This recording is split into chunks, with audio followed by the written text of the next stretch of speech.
Hello friends, कैसे हो आप सब। दोस्तों, आज मैं आपको बताने जा रहा हूं कि घर और दुकान में किस तरह रखें महालक्ष्मी की मूर्ति, वरना दोस्तों आपको झेलनी पड़ सकती है पैसों की तंगी। जी हां दोस्तों, महालक्ष्मी की जो मूर्ति होती है उसे एक तरह से रखा जाता है। श्री गणेश जी की जो मूर्ति होती है उन्हें अच्छे से एक तरफ रखा जाता है और यह भी ध्यान में रखा जाता है कि उनकी संख्या क्या है। मूर्तियों की कितनी संख्या आपको एक जगह पर रखनी चाहिए, अपने पूजा घर पर भगवान की कितनी मूर्तियां आपको रखनी चाहिए, इनसे जुड़े नियम कानून आज मैं आपको बताने जा रहा हूं। दोस्तों, घर के मंदिर में अगर देवी लक्ष्मी की मूर्ति या तस्वीर है तो एकदम अच्छे से ध्यान रखें कि मां लक्ष्मी की प्रतिमा की संख्या 3 ना हो।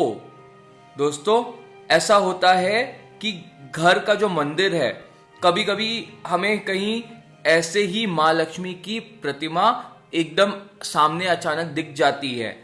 हम वह मां लक्ष्मी के जो स्वरूप है उनको घर में विराजमान कर लेते हैं।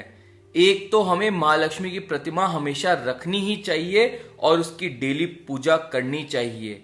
उसके अलावा अगर आपके घर में दूसरी मां लक्ष्मी है तो वह भी आपके लिए शुभ है, या आपको कहीं पर मां लक्ष्मी की प्रतिमा मिली है, जिनको बोलते हैं मां लक्ष्मी ने आप पर स्वयं कृपा की है, आपको दर्शन दे करके, मिल करके आपसे, तो वह भी प्रतिमा आप घर में रख सकते हैं। लेकिन ध्यान रखिएगा कि अगर आपके घर में मां लक्ष्मी की मूर्ति है तो उनकी संख्या मैक्सिमम से मैक्सिमम 2 ही हो, 3 ना हो। इससे आपको झेलनी पड़ सकती है पैसों की तंगी। फिर पूजन में मूर्तियां अधिक नहीं रखनी है दोस्तों। ये बात का हमेशा ध्यान रखिएगा दोस्तों कि आप लोग जितनी भी मूर्तियां रखे, थोड़ी सी, मतलब आपको क्वालिटी पूजा करनी है। सभी भगवान को ध्याना है, ऐसा नहीं है कि सब भगवान को ध्याना नहीं है। सब भगवान को अपने अंतर मन में, अपने अंदर ध्याएं, लेकिन मूर्तियों की संख्या हमेशा कम रखनी चाहिए। इसका रीजन ये है कि हर भगवान को अलग अलग तरह से पूजा जाता है। कोई भगवान का ऐसा होता है कि आपको दिन भर में 5 बार उनकी पूजा करनी चाहिए। कोई भगवान का ऐसा होता है कि आपको उनकी पूजा एक समय पर करनी चाहिए। तो उस वक्त अगर आप दूसरे भगवान की पूजा करते हो या उनको ध्याते हो तो दूसरे भगवान आपसे नाराज हो जाते हैं। इसलिए ध्यान रखिएगा कि जितनी कम संख्या रखे मूर्तियों की उतनी अच्छी है। और भगवान गणेश, महालक्ष्मी और सरस्वती की मूर्तियां खड़ी स्थिति में नहीं होनी चाहिए। दोस्तों, ये याद रखिएगा, गणेश जी, लक्ष्मी जी, सरस्वती जी, इनकी मूर्तियां कभी भी खड़ी स्थिति में नहीं होनी चाहिए। यह अशुभ माना जाता है। अगर आपके पास है, आपने अभी देखा, तो अभी आप शुभ समय देख करके वह मूर्तियों को विसर्जन कर दीजिए, जल में प्रवाहित कर दीजिए।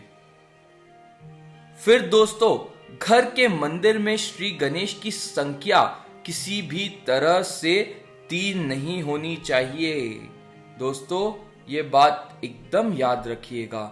गणेश जी की संख्या, जैसा कहते हैं ना हमारे हिंदी कहावत में, 3 तिगाड़ा काम बिगाड़ा, ये वही बात है दोस्तों कि अगर आप 3 गणेश जी की मूर्तियां रखोगे या 3 सरस्वती जी की या 3 महालक्ष्मी जी की मूर्तियां रखोगे तो आपका भी 3 तिगाड़ा काम बिगाड़ा हो जाएगा।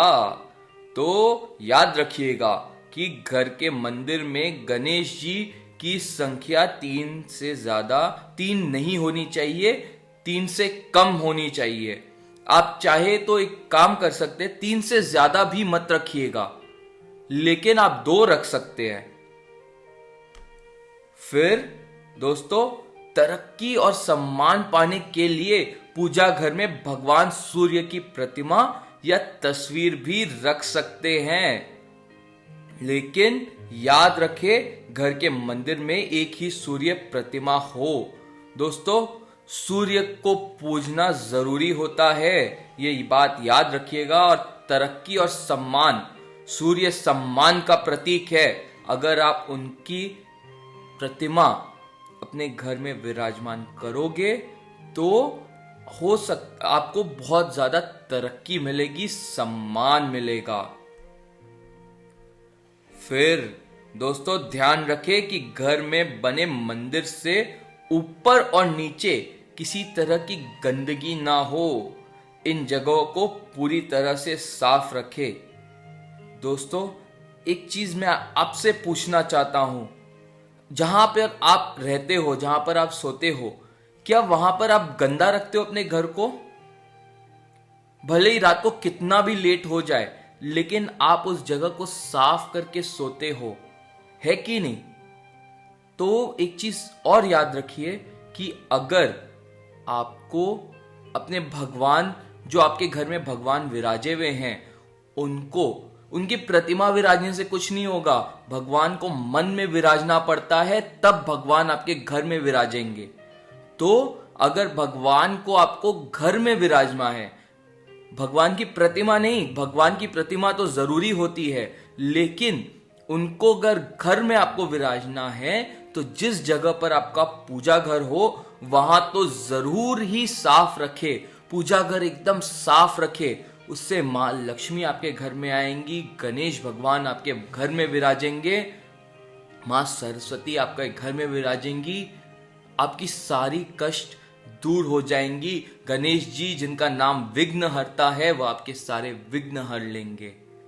आपको बुद्धि मिलेगी, सुबुद्धि मिलेगी सरस्वती माता से। तो ध्यान रखें कि मंदिर में जिस जगह पर आपका मंदिर विराजा हुआ है, एकदम क्लीन रखे उस जगह को। और एक चीज तो ध्यान रखें कि घर को जितना क्लीन रख सकते हो उतना रखिए। इससे घर में तरक्की बढ़ती है, इससे घर में कॉन्फिडेंस बढ़ता है, नकारात्मक सोच गंदगी के साथ, झाड़ू पोछे के साथ निकल जाती है। फिर दोस्तों हम चलते हैं शंख की ओर। शंख जो होता है घर में एक रखना बहुत शुभ माना जाता है, लेकिन घर में कभी भी भूल करके भी दो शंख का प्रवेश ना करे। अगर आपके घर में एक शंख है तो ठीक है, वरना दूसरे शंख का प्रवेश भी ना करने दे, दूसरे शंख को घर के अंदर घुसने भी ना दे। और एक चीज और होता है दोस्तों, हमसे आम गलतियां होती है कि जो गेट के ऊपर जो हम लगाते हैं, कभी कभी डिजाइन के साथ शंख भी लगा देते हैं। छोटे छोटे जो शंख होते हैं ना दोस्तों, हम कभी कभी गलती से वह भी लगा सकते हैं। तो वो जो प्लास्टिक वाले शंख होते हैं वह भी घर के अंदर एंट्री बैन कर दीजिए आज से। घर में सिर्फ एक ही शंख होना चाहिए, इससे बहुत शुभ माना जाता है शंख को ऐसा हो। और अगर आपका घर में शंख अगर दूसरा आ जाता है तो आपके घर में क्लेश, लड़ाई झगड़े बढ़ जाते हैं दोस्तों। फिर घर के मंदिर के नीचे किसी भी अग्नि संबंधित चीजें, जैसे दोस्तों होता है ना कि घर में जगह नहीं है, भगवान का मंदिर बनाना जरूरी है, तो आप लोग ऐसा करते हो कि इन्वर्टर जो है उसके ऊपर कपड़ा डाला, उसके ऊपर भगवान की चौकी डाली और फिर भगवान की मूर्तियां विराज दी। ऐसा नहीं करना है दोस्तों।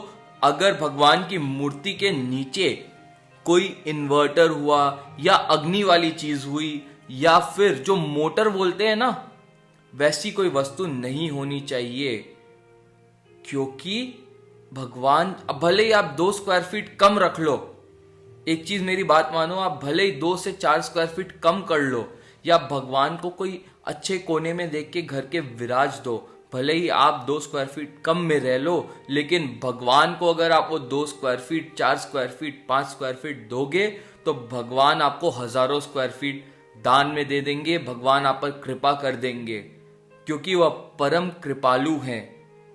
दोस्तों याद रखिएगा कि भगवान को किसी भी अग्नि की जो वस्तु होती है या अग्नि संबंधित जो वस्तु होती है उसके ऊपर नहीं विराजना है, उसके आसपास भी नहीं रहे, ये थोड़ा ध्यान रखिएगा, लेकिन उसके ऊपर या नीचे तो नहीं ही विराजना है। फिर कई लोग घर के मंदिर में तरह तरह की यंत्र रखते हैं, जैसे श्री यंत्र हुआ, और भी बहुत सारे यंत्र और चक्र रखते हैं। इन्हें लेकर भी सावधानी रखनी चाहिए, क्योंकि जो चक्र या यंत्र है वह घर में 2 संख्या में नहीं होने चाहिए। जैसे आपके घर में एक श्री यंत्र है, फिर आपको दूसरा यंत्र अगर लाना है घर में तो आप वो मत लाइए, या तो श्री मंत्र को आप अच्छे से प्रवाहित करिए या फिर कुछ उसको हटा दीजिए घर से, उसको अच्छे से आप प्रवाहित करके या आप उसको विसर्जन कर दीजिए, जिससे ऐसा होगा कि जो पुराने यंत्र का जो इफेक्ट था वो नए यंत्र पे या चक्र पर नहीं आएगा। दोस्तों, एक बहुत ही आम गलती है जो हम सब करते हैं, जो शिवलिंग होता है। हम जब शिवलिंग विराजमान करने जाते हैं घर में, और जब कहीं पे भी दुकान में जाते हैं, कोई पूजा स्थल पर जाते हैं शिवलिंग लेने, तो हम बड़ा बड़ा सोचते हैं कि बड़ा शिवलिंग विराजमान करना है। घर के मंदिर की बात कर रहा हूं दोस्तों, बाहर मंदिर की बात नहीं। घर के मंदिर में हम बड़ा शिवलिंग विराजमान नहीं कर सकते हैं, ये बात का ध्यान रखिएगा। शिवलिंग अंगूठे के आकार का होना चाहिए। दोस्तों, अंगूठा का आकार आपने देखा होगा, एवरेज आप मान लीजिए अंगूठे जितना बड़ा होना चाहिए शिवलिंग, अगर आप घर में विराजमान कर रहे हैं तो। और घर के अंदर 2 शिवलिंग तो रखने ही नहीं चाहिए, एक ही शिवलिंग होना चाहिए, वो भी अंगूठे के आकार का। दोस्तों, आशा करता हूं कि आपको हमारी ये पेशकश पसंद आई होगी। आप हमारे चैनल को सब्सक्राइब जरूर करें हमसे बने रहने के लिए, और आपको अगर कोई भी डाउट हो, कैसी भी डाउट हो, आप नीचे दिए गए कमेंट सेक्शन पे कमेंट जरूर करें, आपको जवाब जरूर मिलेगा। हो सकता है थोड़ा लेट हो जाए, लेकिन जवाब आपको जरूर मिलेगा। आखिर में चलता हूं दोस्तों, जय श्री कृष्ण।